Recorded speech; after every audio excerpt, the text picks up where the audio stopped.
Lalu apa dibalik munculnya fenomena bendera bajak laut One Piece? Apalagi munculnya fenomena ini dekat sekali dengan peringatan HUT Kemerdekaan Republik Indonesia. Kita akan mengulasnya bersama dengan Direktur Eksekutif Amnesty International. Sudah ada Bang Usman Hamid dan juga ada founder Drone Emprit yang juga pengamat media sosial. Sudah ada Bung Ismail Fahmi. Selamat pagi, Assalamualaikum Bapak-Bapak. Selamat pagi, Waalaikumsalam, Mbak Risti. Iya, kita pagi-pagi begitu ya membahas soal bagaimana fenomena yang lagi ramai sekali terjadi di sejumlah daerah dengan banyak sekali orang yang mengibarkan bendera One Piece begitu ya. Ada lambang tengkorak dengan memakai jerami begitu ya di kepalanya, topi jerami. Nah, saya ke Bang Usman dulu. Bang Usman, kalau menurut Anda seperti apa fenomena di balik kemunculan pengibaran bendera One Piece? Apakah ini bisa menjadi pertanda bahwa ini adalah bentuk kebebasan berekspresi atau seperti apa Anda melihat ini, Bang Usman? Ya, kami melihatnya masih merupakan ekspresi yang sah dan dilindungi oleh undang-undang. Tidak ada kekerasan, tidak ada hasutan kebencian berdasarkan suku, agama, ras, atau lain-lainnya. Sehingga pernyataan-pernyataan sejumlah pejabat yang mengatakan itu memecah belah atau itu makar, itu sama sekali tidak berdasar. Mari kita tengok sama-sama apa sih ketentuan dari misalnya ketentuan tentang pasal makar 104, 106, 107, 108 sampai dengan 1010 pasal hukum pidana itu semua bicara tentang pasal makar. Ada yang tentang pembunuhan presiden, ada yang tentang penggulingan pemerintahan yang sah, ada yang tentang penyerahan sebagian wilayah kepada negara musuh, sampai dengan pemberontakan. Tidak satu pun dari perbuatan masyarakat kita, misalnya, diarahkan atau melakukan tindakan yang seperti itu. Kita lihat misalnya di Sragen, di Kerek, atau di Tuban, atau di beberapa wilayah. Ada dengan bersepeda santai, membawa bendera, sepeda sendirian. Ada juga yang misalnya membuat mural di jalan yang tidak merusak atau tidak mengganggu orang lain. Ada juga supir truk yang mengekspresikan atau mengutarakan perasaannya, pernyataan pikirannya, atau pendapatnya terkait dengan kemacetan yang tidak masuk akal sampai 3 hari 3 malam misalnya di sebuah pelabuhan. Tapi kita lihat begitu ya Bang Usman, ini ada kebebasan berekspresi Anda melihat tidak ada tudingan makar dan segala macam. Tapi kemudian visual tadi sudah kita lihat kemudian harus dihapus, sayang sekali begitu ya, harus dihapus di jalan begitu dan bahkan didampingi oleh aparat. Ya itu kan berlebihan. Tidak ada dasar hukumnya juga. Jadi aspek legalitasnya tidak terpenuhi. Aspek necesitasnya, keperluannya tidak perlu itu. Aspek proporsionalitasnya berlebihan gitu. Dan tidak bisa dipertanggungjawabkan tindakan-tindakan semacam itu. Jadi sebaiknya pemerintah justru duduk mengajak mereka yang mengibarkan bendera itu untuk berbicara, memperbaiki apa yang menjadi keprihatinan mereka. Kalau kita lihat dari ilustrasi Jolly Roger itu kan sebenarnya bukan bajak laut sebagaimana yang diidentikan dengan gambar tengkorak itu. Seolah-olah memang mengandung kekerasan, keseraman, dan seterusnya. Padahal itu adalah bajak laut Mugiwara, kru Mugiwara yang baik hati, yang menolong siapapun yang tertindas, yang menjadi sahabat dari banyak negara. Jadi dalam cerita itu justru yang tersimbolisasi adalah hal-hal yang baik gitu, melawan penindasan. Kan bangsa ini merdeka dengan semangat melawan penindasan. Tadi Pak Menhan mengatakan bangsa ini merdeka dengan darah, air mata, dan keringat. Ya, termasuk dengan diplomasi, saya tambahkan itu. Tapi itu kan sebenarnya cara warga masyarakat kita, sopir truk, warga biasa yang mengekspresikan anime Jolly Rogers dalam bentuk bendera tengkorak itu, semangatnya sama. Semangatnya sama-sama ingin melawan penindasan, meneguhkan kembali bahwa semangat kemerdekaan Republik Indonesia bukan sekedar membangun kedaulatan dari bangsa asing yang menjajah, tapi juga menciptakan kehidupan yang berketuhanan yang Maha Esa, perikemanusiaan yang adil dan beradab, bukan hanya persatuan tapi juga kerakyatan dan keadilan sosial. Jadi semangatnya sangat semangat kebangsaan dari Indonesia. Tapi itu dituangkan dalam bentuk alegori, dalam bentuk metafor. Jadi pemerintah mestinya bisa lebih mengerti. Nah, lihat tuh di TV ada warga biasa dengan sepeda dengan santai, tidak ada kekerasan. Padahal pasal-pasal makar atau pasal-pasal yang dipandang sebagai ancaman keamanan nasional atau ancaman integritas teritorial atau integritas nasional seperti yang dikhawatirkan oleh Menteri HAM itu tidak tercermin dalam tindakan mereka. Jadi ini hanya laksana takut pada bayangan sendiri gitu. Jadi ada bayangan yang sebenarnya berasal dari sinar cahaya senter dari seekor kucing, tapi dilihat seperti seekor harimau. Jadi Aha. ketakutan itu berlebihan itu. Jadi Aha. Jadi saya Anda kira jadi Anda mau mengatakan responnya berlebihan dialog. soal fenomena pengibaran bendera One Piece ini. Kalau Anda mengatakan ya ini hanya kebebasan berekspresi saja, tidak ada soal makar atau upaya untuk ingin memecah belah bangsa.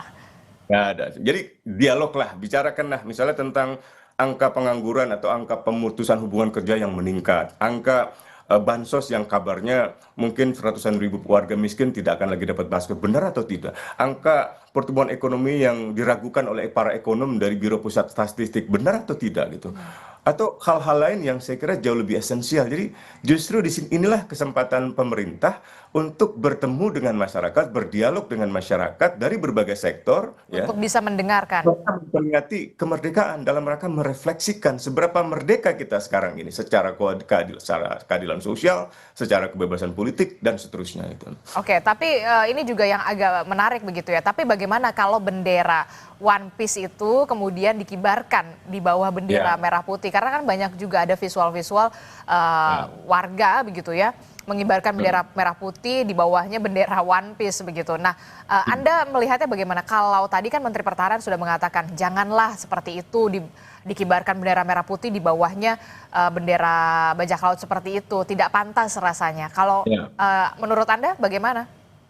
Mbak Menhan boleh mengatakan seperti itu, tapi kalau masyarakat punya arti lain, punya cara lain, nggak boleh direpresi gitu. Jadi kalau misalnya begini, masyarakat mengibarkan bendera di bawah bendera merah putih, bendera anime bajak laut baik hati itu, sambil mengatakan pertama atas berkat rahmat Allah kita bisa merdeka. Terima kasih Tuhan. Yang kedua atas perjuangan para pendiri bangsa, para proklamator, para revolusioner di saat itu, kami sangat bersyukur. Namun demikian misalnya begitu. Kita masih harus membicarakan masalah-masalah ketidakadilan sosial dan seterusnya yang kita gambarkan lewat bendera. Itu kan hal yang tidak ada pidananya, tidak ada kejahatannya gitu. Nah, yang kedua, kalau Pak Menhan misalnya, pokoknya dilarang. Kalau misalnya itu dilakukan akan dipidanakan. Nah, kalau gitu revisi dulu undang-undangnya. Karena undang-undang perlindungan tentang lambang negara seperti bendera dan seterusnya itu kan yang dilarang itu misalnya merobek atau membakar atau menginjak-injak seperti yang diatur di sejumlah negara. Atau melakukan perbuatan lain yang sifatnya merendahkan bendera merah putih atau misalnya menghina bendera merah putih dalam pengertian yang dimaksud dengan undang-undang itu. Kalau kalau yang kita lihat sekarang ini saya kira jauh dari rasa itu. Justru ia ingin menggunakan simbol, metafor, alegori untuk mengetengahkan kembali esensi merdeka itu, esensi merah putih itu kan sebenarnya adalah melawan penindasan dan kru Mugiwara dalam cerita bajak laut ini adalah kru dari bajak laut yang baik hati, yang menolong sesama, Oke. yang melawan penindasan. Jadi semangatnya itu yang harus dilihat ketimbang simbolisasinya gitu loh, Mbak.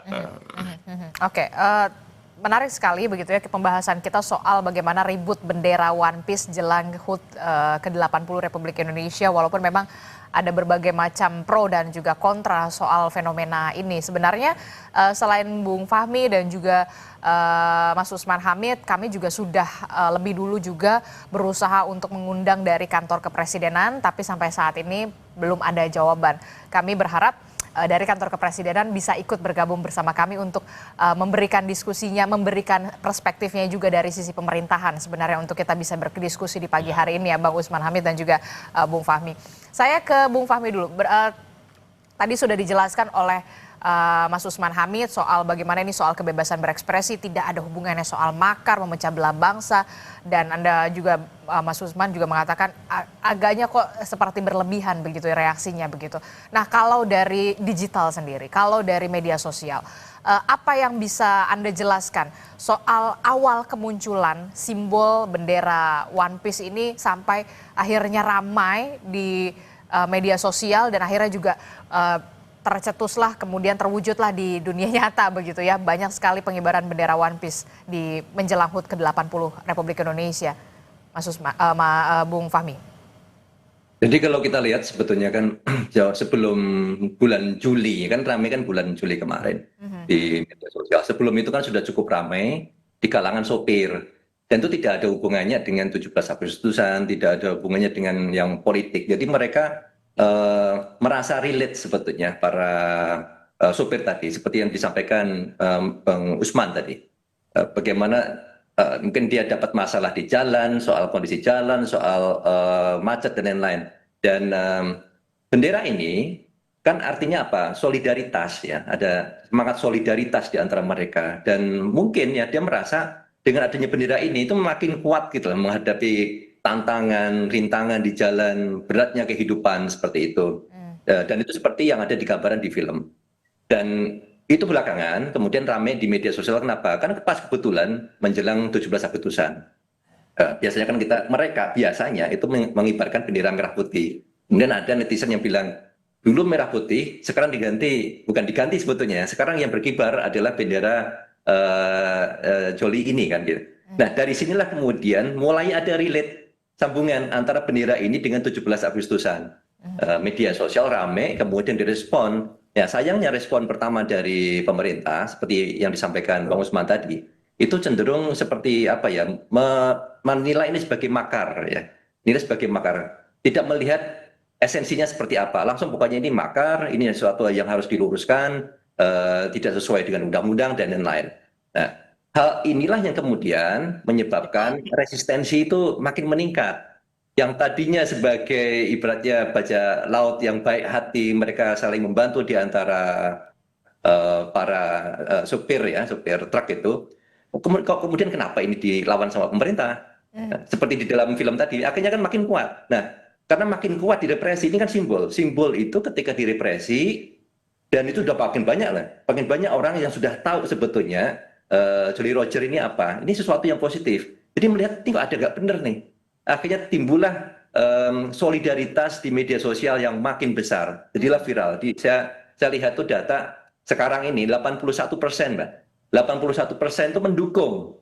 Ya, sentimennya itu sangat positif terhadap bendera ini. Itu kalau kita lihat di media sosial. Itu bukan hanya di Twitter, itu di TikTok. Berangkatnya kan banyak rame video di TikTok. Twitter itu meramaikan belakangan gitu. Dan meskipun saya analisis banyak percakapan di Twitter, di TikTok, di lain-lain, semua cenderung positif untuk mendukung Jolly Roger ini. Nah, apa yang akan terjadi akhirnya, ini kan pertarungan simbol ya, pemaknaan simbol. Dan kita bisa lihat dulu pernah ada itu, simbol V for Vendetta ya. Jadi orang protes anonim pakai masker, ya pakai masker menutup muka pakai vendetta. Tadinya sebetulnya sama, mirip seperti ini juga, ekspresi seni yang kemudian oleh pemerintah itu secara internasional beberapa negara melihat ini sesuatu yang harus dilawan, malah akhirnya menjadi simbol perlawanan internasional. Ini yang perlu kita hati-hati juga ya, karena simbol itu nggak bisa direpresi. Simbol itu bisanya tuh diresapi, dipahami maknanya seperti apa. Ketika direpresi, oke, misalnya di jalanan tadi kan ditutup ya, itu bisa udah muncul itu, saya lihat tuh di TikTok juga. Mereka menggunakan apa? Artificial intelligence, menggunakan AI, generate pakai AI. Siapa yang bisa merepresi pakai AI? Disebarkan di TikTok itu banyak sekali video-video dari apa itu kendaraan truk itu menggunakan bendera ini pakai AI di generate. Jadi hal ini kan bisa menimbulkan ekspresi yang jauh lebih luas lagi.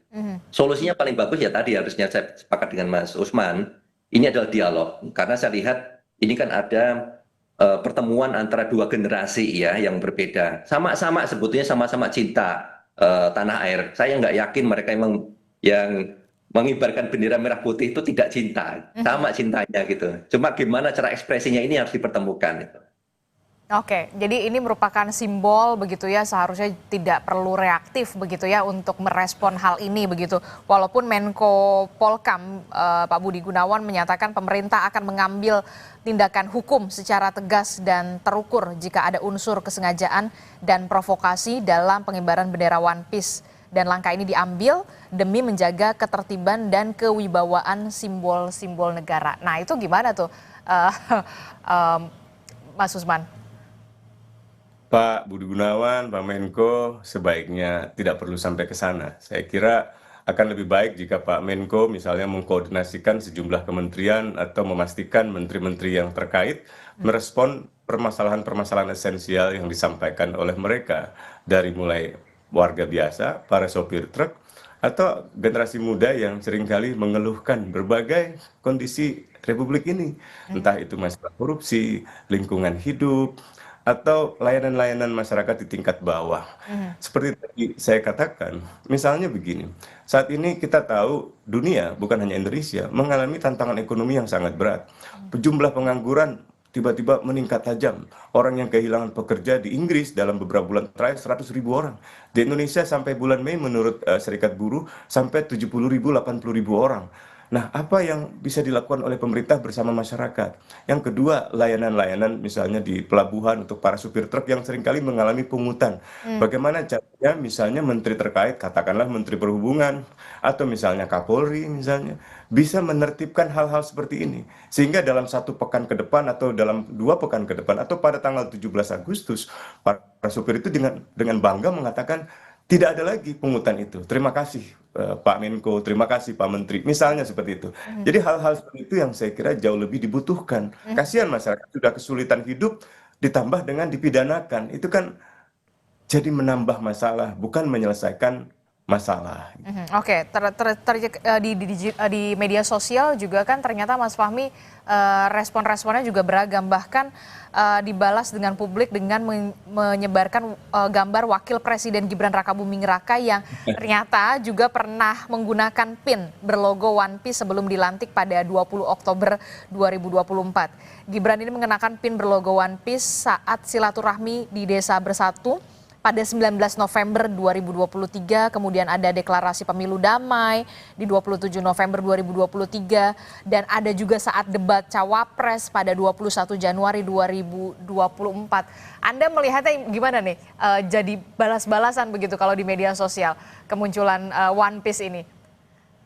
Jadi itu kan gambaran anak muda ya, seperti itu yang benar. Ya, dan itu relate banget dengan anak muda sekarang ketika mereka mengekspresikan One Piece. Mereka tahu banget itu simbolik One Piece itu seperti apa, perjuangannya mereka seperti apa. Makanya itu dipakai oleh Gibran kan pada saat sebelum debat, pada saat debat dan seterusnya. Karena itu sangat positif.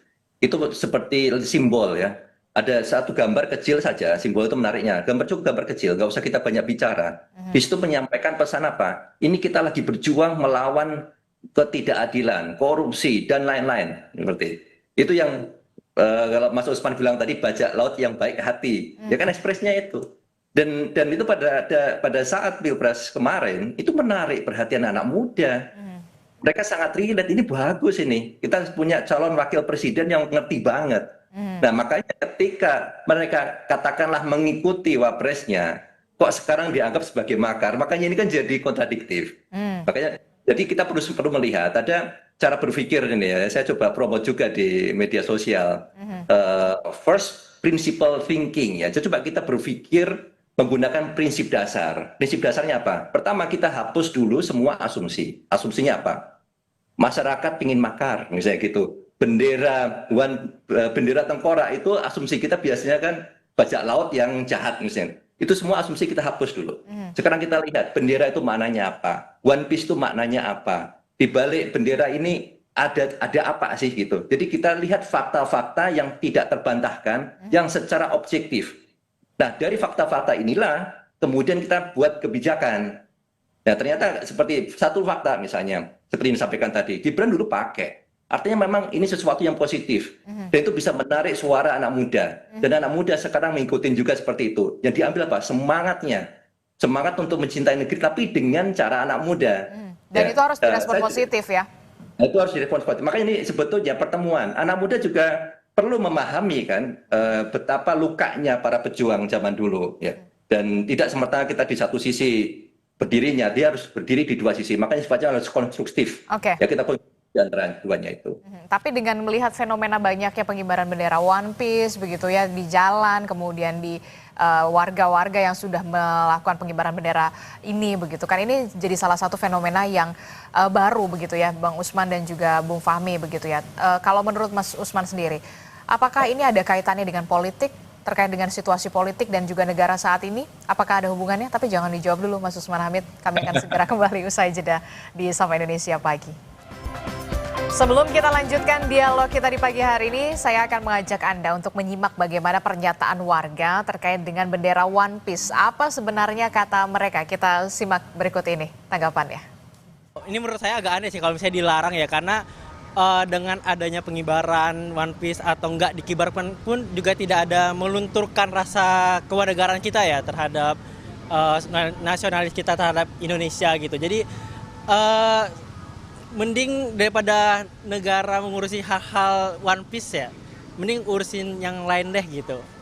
Menurut saya bendera One Piece itu kan bendera yang dari kartun, yang kenapa sih pemerintah nggak atau ngelarang gitu untuk dikibarkan di sini? Karena menurut saya sebenarnya boleh-boleh saja dikibarkan selagi itu tidak menyinggung arti dari merah putihnya sendiri, yang dimana merah putih itu kan sebagai bendera nasional kita. Memang ada dua sisi ya, jadi dari pemerintahnya mungkin ada kekhawatiran bahwa bendera ini digunakan sebagai simbol aktivisme tertentu.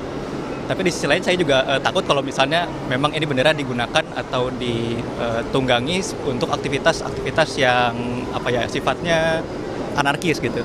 Ya sebenarnya agak lebay kalau menurut saya ya, dengan segala respek ke pemerintahan. Tapi justru menurut saya kalau misalnya pemerintah memandang bahwa aksi seperti ini tuh dianggap ilegal atau membahayakan negara, itu justru akan bikin rakyat sendiri makin marah.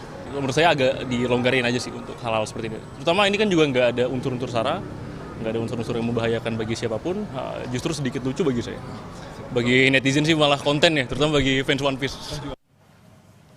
Ya, kita masih membahasnya soal bagaimana ribut soal pengibaran bendera One Piece jelang hari ulang tahun kemerdekaan ke-80 Republik Indonesia. Kami juga sudah kedatangan anggota DPR RI dari fraksi PDI Perjuangan, ada Bung Andreas Hugo Pareira. Bung Andreas Hugo, selamat pagi. Apa kabar?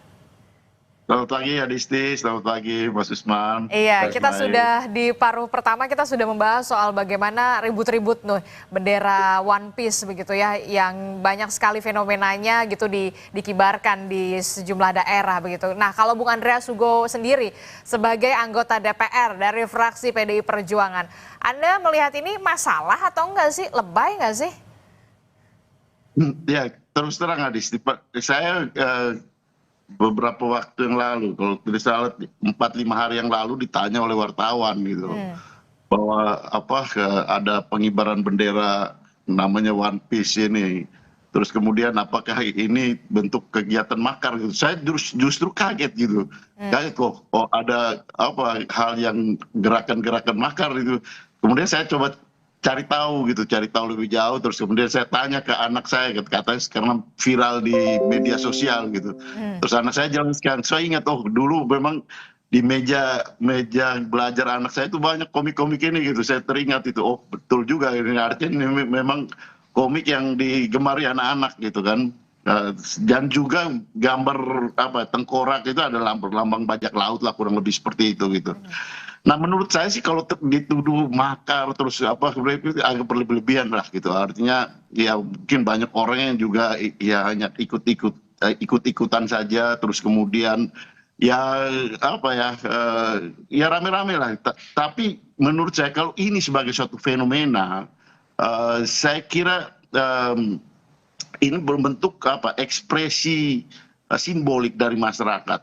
Yang perlu dilakukan oleh negara, dalam hal ini pemerintah, adalah kita cari tahu apa sih sebenarnya, mengidentifikasi apa sih sebenarnya makna atau yang dimaksudkan dengan ekspresi publik seperti ini gitu. Nah, agak berbahaya kalau kita pagi-pagi menuduh makar, justru malah menimbulkan persoalan baru, bisa menjadi kontraproduktif di masyarakat. Orang yang tidak tahu kemudian dituduh kan jadi repot kita. Tapi juga jangan meremehkan. Nah, kalau ada makna-makna simbolik seperti ini yang muncul di masyarakat, kita perlu tahu dan bagaimana pendekatan secara, ya menurut saya sih pendekatan secara sosial gitu, bukan pendekatan keamanan yang dikedepankan. Pagi-pagi sudah melakukan pendekatan keamanan, kemudian menuduh tindakan makar dan yang lain-lain, yang menurut saya tidak pas untuk ya memberikan ruang publik untuk berekspresi gitu. Kurang lebih seperti itu menurut saya. Oke, jadi menurut Anda agak berlebihan ketika kemudian direspon ini sebagai upaya makar dan juga untuk memecah belah bangsa begitu. Ini menjadi simbol berekspresi warga begitu ya, yang harusnya menurut Anda bagaimana kemudian pemerintah harus merespon ini fenomena yang kemudian baru saja muncul begitu ya sejak bulan Juli begitu. Bagaimana pemerintah harus merespon ini, jangan sampai kemudian ada kesan reaktif begitu dari pemerintah. Ya, kalau ini dilihat sebagai suatu fenomena sosial, kita perlu ada cara untuk metodologi secara sosial untuk mengidentifikasi, menelusuri, mengetahui lebih jauh apa sebenarnya fenomena ini gitu. Jadi ya kita punya BRIN, kita punya lembaga-lembaga kajian yang bisa ditugaskan untuk melakukan penelaahan secara sosial untuk mengetahui persis fenomena ini gitu.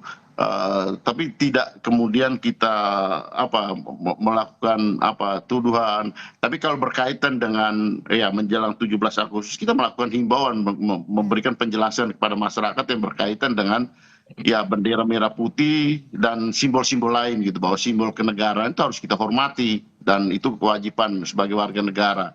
Tapi kalau hal-hal ekspresi simbolik yang lain ya silakan, tapi dipisahkan dari simbol-simbol kenegaraan. Itu yang perlu kita lakukan untuk memberikan penjelasan ke masyarakat, bukan kemudian melakukan hal-hal yang menuduh dan tindakan-tindakan yang represif seperti itu. Oke, kalau tadi Mas Usman juga kan mengatakan ini simbol kemudian harus bentuk keadilan begitu ya, keadilan yang harus diciptakan di sebuah negara atau pemerintahan begitu ya, termasuk soal korupsi, kemudian lapangan pekerjaan, bahkan juga berbagai macam permasalahan yang menimpa warga. Apakah ini menjadi trigger juga kemudian fenomena ini muncul di kalangan masyarakat saat ini?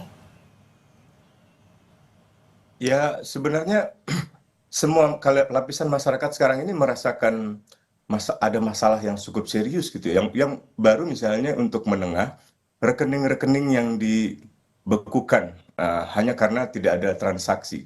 Saya sendiri kenal rekening saya misalnya di Bank Mandiri itu diblokir. Saya tanya kepada kepala cabang ini kenapa? Oh, PPATK yang memblokir. Loh, PPATK itu kan Badan Intelijen Keuangan. Namanya Badan Intelijen Keuangan, tidak boleh dia melakukan pemblokiran kecuali dengan izin pengadilan, misalnya gitu. Jadi itu satu. Yang kedua, tadi kita bicara anak muda. Beberapa hari lalu Al Jazeera memberitakan ada 44 juta anak muda yang kesulitan untuk mendapatkan pekerjaan.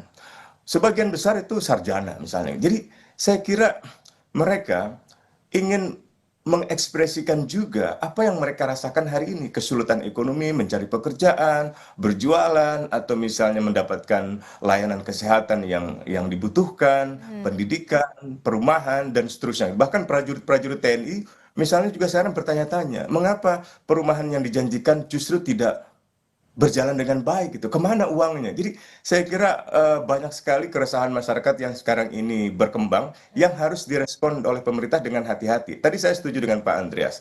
Jadi jangan berlebihan, tapi juga jangan menganggap remeh. Jangan berlebihan artinya nggak perlulah menganggap itu makar sehingga harus dipidana atau didatangi aparat militer. Aparat militer kan bukan penegak hukum. Polisi juga nggak perlulah karena tidak ada pelanggaran hukum pidana di sini.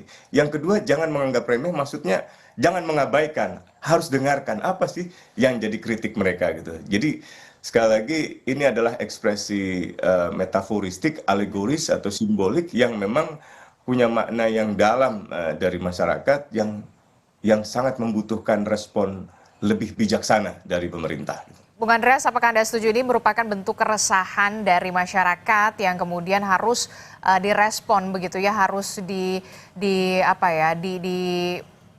didengarkan begitu aspirasi dari masyarakat ini soal bagaimana korupsi yang kemudian makin merajalela, lapangan pekerjaan kok ya makin sedikit saja begitu, belum ada terlihat upaya pemerintah begitu. Apakah ini juga jadi salah satu bentuk keresahan masyarakat sampai akhirnya fenomena ini muncul dan juga ramai di masyarakat, Bung Andreas? Ya, Adisti, itu yang saya katakan tadi. Saya tidak mau pagi-pagi menyimpulkan karena suatu fenomena sosial itu harus perlu ditelusuri lebih lebih ilmiah lah, lebih dengan cara yang lebih lebih detail untuk mengetahui persis. Karena menyimpulkan pagi-pagi itu sama aja dengan kayak menuduh makar menuduh hal-hal yang kemudian bisa menimbulkan persoalan baru gitu. Oleh karena itu saya katakan tadi bahwa ya jangan juga kita jangan juga berlebihan tapi jangan juga menganggap remeh. Dalam arti kita perlu tahu lebih jauh kemudian sehingga melakukan tindakan yang juga tepat untuk ya mengatasi persoalan ini kalau ini dianggap sebagai suatu persoalan gitu. Jadi ya hal yang berkembang, fenomena yang berkembang itu harus diteliti gitu lebih jauh. Kalau kita melihat itu sebagai suatu fenomena sosial. Jadi saya katakan tadi pendekatannya adalah ya awal adalah pendekatan sosial gitu, sosiologis gitu. Baru kemudian apa terapinya itu, baru kemudian apa pendekatan apa yang mau kita lakukan untuk mengatasi persoalan ini, menyelesaikan, menjawab persoalan ini gitu. Itu yang saya maksudkan tadi, Mbak Adisti. Oke, termasuk juga kalau dikatakan apakah ini ada kaitannya dengan politik seperti mengaitkan dengan situasi politik saat ini dan juga situasi negara saat ini. Anda melihatnya gimana Bung Andreas dan juga Mas Usman serta Bung Fahmi? Bang Andreas dulu mungkin. Bang Andreas dulu. Bisa jadi ya, bisa jadi juga tidak gitu Adisti. Dalam arti apa? Itu yang namanya fenomena sosial gitu. Fenomena sosial menurut saya artinya yang saya belajar secara sosiologis, kita perlu melakukan penelusuran yang lebih jauh untuk mengidentifikasi apa sih persoalan sebenarnya. Dan kemudian setelah kita tahu apa persoalannya, baru kemudian ya kita melakukan cari solusi bersama. Ya, cari solusinya gitu. Dan itu adalah tugas negara gitu. Dalam hal ini ya pemerintah yang mempunyai otoritas dan mempunyai aparat untuk melakukan hal-hal tersebut gitu. Tapi kalau pagi-pagi kita membuat kesimpulan itu berbahaya gitu. Kalau untuk berbahaya dalam arti apa? Bisa kita salah menyimpulkan dan salah melakukan tindakan gitu. Nah, saya kira ya ini muncul kan tiba-tiba gitu kok ya ada orang menggunakan bendera ini atau simbolik ini, simbol-simbolik. Meskipun tadi saya dengar juga katanya sebelumnya Mas Wapres juga sempat menggunakan itu. Kalau beliau juga sempat menggunakan itu kemudian dituduh makar, gimana nanti? Oke, Mas Usman, bagaimana Anda melihat ini? Apakah ini ada kaitannya dengan politik ataupun kemudian situasi politik dan juga situasi negara saat ini? Politik dalam pengertian filsafat Aristotelian ya, politik kebaikan, kemaslahatan, kemuliaan, ya itu ada. Itulah yang ingin disuarakan oleh para sopir truk, oleh anak-anak muda, bahwa kemerdekaan Indonesia itu haruslah diukur dari seberapa maslahat, seberapa adil, seberapa sejahtera. Telah kita lihat di dalam kenyataan, itu cita-cita politik kan, cita-cita para proklamator yang berpolitik atau mendirikan partai politik atau misalnya memimpin pemerintahan. Tapi kalau politik dalam pengertian, oh ini ada orang, kelompok atau aktor besar yang ingin menjatuhkan pemerintahan Prabowo, siapa gitu? Nggak ada. Analisis politik yang kita bisa ikuti kan sederhana. Bahkan kubu politik yang semula bersaing dengan kubu politiknya Prabowo itu baru mendapatkan katakanlah suatu insentif politik kan. Misalnya PDIP separuh kan beroposisi nih di bawah Pak Hasto Kristianto dan juga Ibu Mega gitu kan. Tapi kan belum lama ini Pak Hasto baru dibebaskan misalnya dengan amnesti. Atau misalnya pesaing politik lainnya dalam Pilpres kemarin adalah kubunya Pak Anies Baswedan. Pak Tom Lembong itu kan misalnya di proses hukum yang jelas sekali motifnya politik gitu. Itu sudah diberikan insentif politik. Jadi tidak ada alasan untuk mengatakan ini ada manuver politik. Begitu pula dengan Pak Jokowi, katakanlah begitu ya. Banyak menteri di pemerintahan sekarang itu menteri-menteri yang merupakan kabinet dari pemerintahan sebelumnya, bahkan anaknya Pak Jokowi wapresnya. Jadi sebenarnya kekhawatiran ada yang menunggangi secara politik untuk kepentingan mengganti pemerintahan atau menggulingkan pemerintahan yang sah seperti definisi makar itu, saya kira itu seperti tadi saya katakan, melihat ada ancaman macan atau harimau, tapi sebenarnya itu bayangan dari sebuah cahaya kucing gitu. Jadi berlebihan gitu. Ketakutannya ketakutan yang ada di dalam kenyataan dan ketakutan pada ancaman yang ada dalam pikiran lebih besar dalam pikirannya gitu. Nah, ini yang saya kira ya seperti takut pada bayangan sendiri gitu. Karena itu dialog lah gitu ya, jangan represif, jangan tangkap, jangan melakukan tindakan-tindakan yang sebenarnya tidak perlu secara hukum, baik hukum pidana, hukum perlindungan bendera, atau hukum-hukum lainnya yang sebenarnya tidak ada dasar untuk mengambil tindakan represif hukum terhadap mereka gitu. Kalau dari Bung Fahmi sendiri, kalau di media sosial sendiri, apakah Anda melihat apakah ini ada kaitannya dengan situasi politik dan juga situasi negara saat ini? Singkat saja, terakhir. Ya, jadi saya gunakan social network analysis ya. Di situ ketahuan siapa saja yang berbicara dalam topik ini.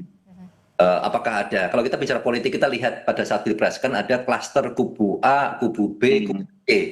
Ada nggak klaster-klaster seperti itu yang sekarang ini? Saya lihat tidak ada. Kebanyakan yang berbicara itu ada aktivis, ada publik secara umum, kemudian ada media. Klaster yang pro dan kontra yang pada saat Pilpres itu saya nggak lihat mereka membawa narasinya, gitu, membawa agendanya. Jadi saya lihat ini memang murni ekspresi publik untuk menyampaikan kecintaannya mereka kepada Indonesia dengan wujud mungkin protes, ekspresi seperti ini. Gitu. Mungkin ada sebagian kecil memang yang mencoba untuk menggunakan hashtag-hashtag tertentu, tapi nggak kemana-mana, hanya kelompok kecil itu saja. Dan itu tidak menggambarkan secara keseluruhan. Misalnya itu ada hashtag, misalnya saatnya ganti Prabowo Gibran, itu ada, itu kecil sekali. Tapi bisa kemudian ini dipakai sebagai gambaran keseluruhan, ya seperti itu. Ini ada mencoba aja main-main. Saya bisa lihat ini bisa di-ignore lah gitu. Makanya kalau ketika pertanyaan tadi, ada nggak hubungannya dengan politik? Kalau dari sisi data, ini lebih natural dari publik aja bicara. Apalagi kalau kita lihat di TikTok, itu publik umum, mereka menggunakan artificial intelligence, kegiatan mereka sehari-hari, foto-foto tentang truk dan lain-lain. Itu jadi viral dengan narasi yang mereka bikin. Ya. Dan itu kalau kita lihat profilnya, itu profil akun-akun yang selama ini memang sudah aktif menyuarakan kegiatan mereka, tidak selamanya bicara politik gitu. Oke, jadi apa yang kemudian bisa menurut Anda bisa direspon dari pemerintah utamanya di media sosial terkait dengan ini?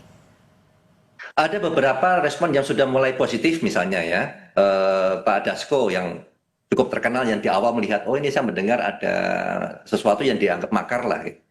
Kemarin saya baca tone-nya sudah berbeda, bahwa ini tidak masalah, bendera ini tidak masalah, ini sudah sangat positif. Kita harus appreciate. Ada pergeseran tone yang disampaikan oleh pemerintah dalam menghadapi bendera One Piece ini. Ini salah satu yang bagus. Kemudian ini bisa dilakukan berikutnya. Tadi Pak Andreas cerita mengusulkan supaya ada riset. Mungkin dari BRIN, ini kan masih ada beberapa minggu lagi ya untuk 17 Agustus. Coba fenomena ini di riset, kalau seandainya di channel, kita melihatnya bukan sebagai, oh ini semangat makar, bukan. Ini sama-sama mencintai negeri ini, cuma dengan cara yang berbeda. Kalau kita generasi yang lama dengan bendera merah putih dan seterusnya, generasi yang sekarang dari sopir kemudian dibawa di media sosial, mereka melihat dengan cara-cara K-pop fandom, ya. Dan ini adalah cara sekarang dan masa depan, ya. Dan kira-kira seperti itu. Ya, ini harus dipertemukan. Ada nggak misalnya, oke, secara praktis, ini mau 17 Agustusan. Mungkin ada nggak semacam lomba pakai topi jerami, tapi mereka mengibarkan bendera merah putih untuk memperjuangkan sesuatu, kan bisa. Ya.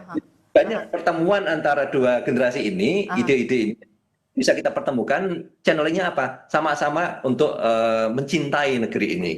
Oke, jadi paling tidak harus direspon positif dulu, kemudian jangan reaktif dulu, dan harusnya lebih direspon juga secara kreatif begitu ya. Apa sebenarnya didengarkan dulu, apa sebenarnya menjadi aspirasi atau keinginan dari para masyarakat kita sampai kemudian ada fenomena semacam ini, dicarikan solusinya bersama oleh pemerintah selaku otoritas yang paling kuat di negeri ini. Terima kasih founder Drone Emprit yang juga pengamat media sosial Bung Ismail Fahmi sudah bergabung bersama kami. Kemudian ada Direktur Eksekutif Amnesty International Bang Usman Hamid, dan juga ada anggota DPR dari fraksi PDI Perjuangan Bung Andreas Hugo Parera.